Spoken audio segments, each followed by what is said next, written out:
নমস্কার, কেমন আছেন সবাই? আশা করি সবাই খুব ভালো আছেন। অসুস্থতার কারণে কিছুদিন ভিডিও দিতে পারিনি। আজকে আপনাদের সাথে চিংড়ি মাছ দিয়ে কচুরঘাটির রেসিপি শেয়ার করছি। আশা করি সবার ভালো লাগবে। ভিডিওটি সম্পূর্ণ দেখবেন।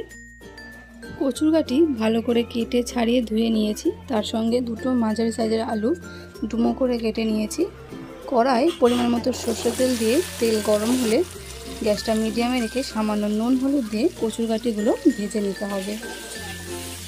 গ্যাসটা মিডিয়ামে রেখে নাড়াচাড়া করে হালকা করে ভেজে একটা থালায় তুলে নেব। এরপর ওই একই তেলে চিংড়ি মাছ নুন হলুদ মাখিয়ে ভেজে নিচ্ছি। বেশি কড়া করে ভাজবো না, হালকা করে ভেজে তুলে নেব কচুরঘাটির মতোই। এরপর একই তেলে দিয়ে দেব 1 চামচ গোটা জিরে ফোড়ন, 2টো শুকনো লঙ্কা, 2টি তেজপাতা। গ্যাসটা মিডিয়ামে রেখে সম্পূর্ণ রান্নাটা করব। হালকা নেড়ে চেড়ে নিচ্ছি। তারপর কেটে রাখা আলুগুলো দিয়ে দিলাম। রেসিপি সমস্ত উপকরণ আমি ডেসক্রিপশানে দিয়ে থাকি, আপনারা চেক করে নিতে পারেন। রান্নায় সময় বাঁচানোর জন্য আমি পেঁয়াজ, আদা, রসুন, কাঁচা লঙ্কা বেটে টিফিন বক্সে করে ফ্রিজে স্টোর করে রাখি 1 সপ্তাহের জন্য। সেই পেঁয়াজ, আদা, রসুন, কাঁচা লঙ্কা বাটা 3 চামচের মতো দিয়ে দিলাম। তারপর হালকা করে ভেজে রাখা কচুরঘাটিটা দিয়ে নাড়াচাড়া করে নিচ্ছি। যখন নাড়াচাড়া করবেন তখন গ্যাসটা জোরে দিয়ে দেবেন, পরে আবারও গ্যাসটা মিডিয়াম করে দেবেন। ভালো করে নাড়াচাড়া করে নেওয়ার পর দিয়ে দিচ্ছি মশলা। প্রথমে দিলাম 1/2 চামচ হলুদ গুঁড়ো, 1/2 চামচ কাশ্মীরি লঙ্কার গুঁড়ো কালারের জন্য। আমি কোনো গুঁড়ো লঙ্কা ব্যবহার করছি না ঝালের জন্য, যেহেতু কাঁচা লঙ্কা বাটা দিয়েছি।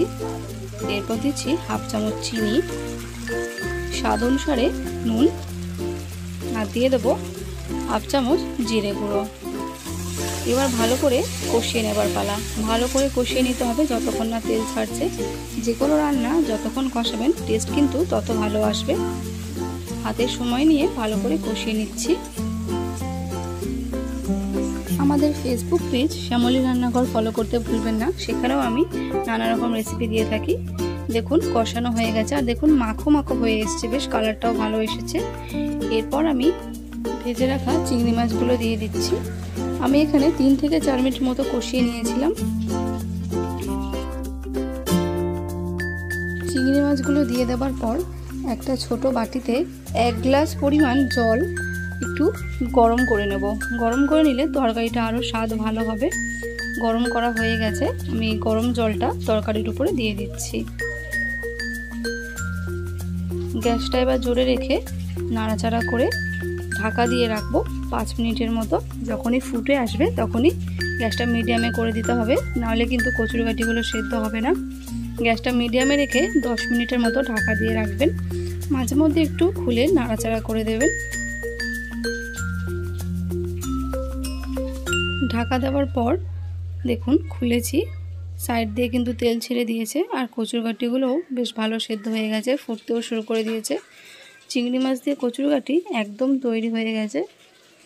রেসিপিটি কেমন লাগলো জানাতে কিন্তু ভুলবেন না।